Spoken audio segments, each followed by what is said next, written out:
In today's video, we're going to cover what Amazon FBA private labeling is and the steps required to get your business off the ground. Stay tuned to the end and you can get my before starting on Amazon FBA checklist. On this channel, I'll be discussing all things Amazon FBA, including in-depth videos on the topics we'll be discussing in this video. Be sure to hit that subscribe button and press the notification bell so you know when those videos go live. I'll be posting new videos every Tuesday, so you don't want to miss any of them. Alright, let's dive in. Before we dive into the steps, I'll quickly explain what Amazon FBA is and how we'll be using it. FBA stands for Fulfillment by Amazon, and what that means is Amazon will house your products in their warehouse, and when a customer buys them, Amazon will pick and pack the products, ship them to the customers, and they'll handle any returns and customer service issues that come up. They do charge a fee for this service, but it's well worth it for everything they cover. And plus, your customers will get the shipments much faster because they can utilize Amazon Prime. Now there are a few different ways that people use Amazon FBA, and one such way is retail arbitrage. And the way this works is people go to local stores and find products that are heavily discounted, but that sell for more on Amazon. So they buy them at the discounted rate, ship them to the Amazon warehouse, and then sell them online.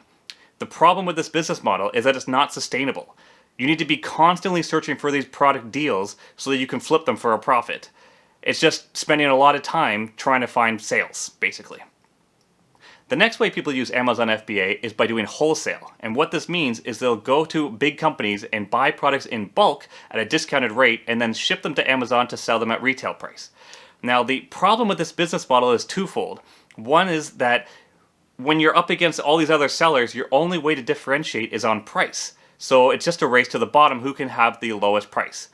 And the second issue is that if you're a new seller, if you don't have a lot of capital, you're up against some buyers who may be buying several more units than you can afford, meaning they probably got a better price, so they have more room to cut the price down. So the odds of winning are rare. The third way of selling on Amazon, and the method that I'll be focusing on this channel, is private labeling. And what that means is creating your own product with your own brand and selling it on the Amazon marketplace. Now there are a number of steps to do this, so let's get into those. The first step of private labeling is product research, and this is easily the most important and hardest part of the entire process.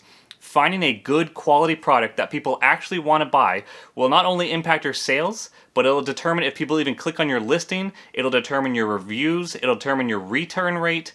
It just has a huge impact on your business that you need to make sure you get it right from the get-go. The basic idea behind product research is you want to find products that are selling well already on Amazon, but that are not too competitive. You may be wondering how you can even get this information. Well, it technically is possible, but only in an estimate sense, and it isn't always so accurate.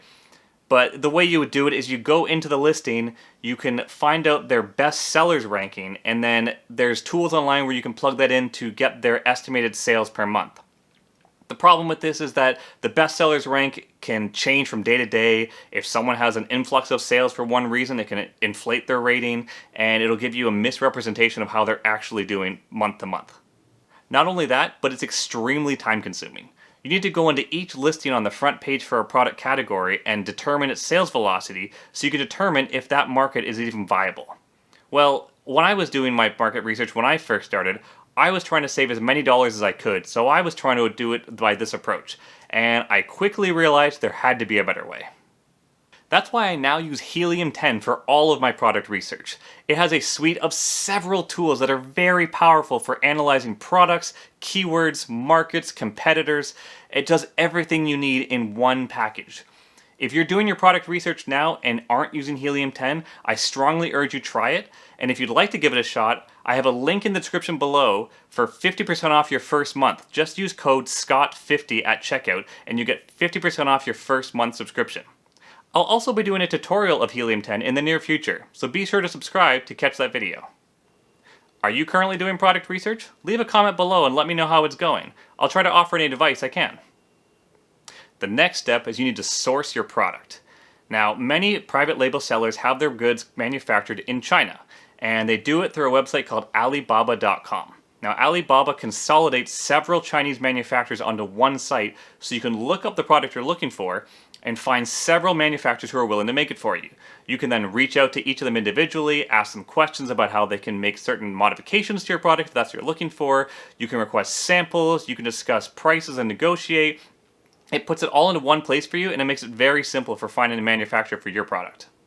Alibaba also offers something called trade assurance, which gives you protection as the buyer when doing a transaction with a manufacturer. If something doesn't go to plan and you're having trouble getting a refund, Alibaba will step in to help you out. The next step is shipping your products to Amazon. Now, once your products are manufactured and ready to sell on the Amazon marketplace, you need to get them from your manufacturer to the United States into an Amazon warehouse. And there's basically two ways of doing this. The first one is to have your manufacturer ship your inventory themselves. They can sometimes get preferred rates because they deal with customers and ship to the United States all the time, so make sure to ask them about it if that's what you want to go with. The other way to do it is using a freight forwarder. This is a third-party company who will pick up your inventory from the manufacturer and make sure it gets to the Amazon warehouse. There are some added benefits of using a freight forwarder, but we'll discuss those in a future video. The next step is launching your product. Now, your inventory is finally at the Amazon warehouse and you're ready to rake in the cash. Well, just because your product is at Amazon doesn't mean people are going to find it. What you need to do is create a stunning listing with a great title, amazing photos, captivating bullet points, making sure that someone is going to be enticed to buy your product. And even then, you still need to get eyeballs on your listing first.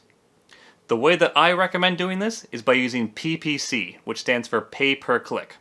The way this works is you create an ad campaign with a daily budget, and Amazon will show your product to customers who search for relevant keywords.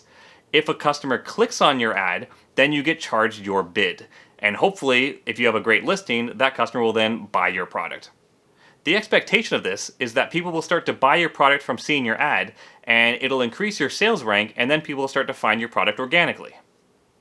Now that you understand how the business model works, you may be wondering if private labeling is right for you. Amazon is certainly a great opportunity, but it's not for everyone. That's why I've created a Before Starting Amazon FBA checklist. Click the link in the comments below to get your free checklist now. I know that was a lot of information, and I'll be going to each of these topics individually in future videos. If you got any value out of this video, please click that like button as it really helps with the algorithm. And hit that subscribe button so you can see my future videos. You can also check out my past videos right over here. Thanks for watching, and I'll see you in the next one.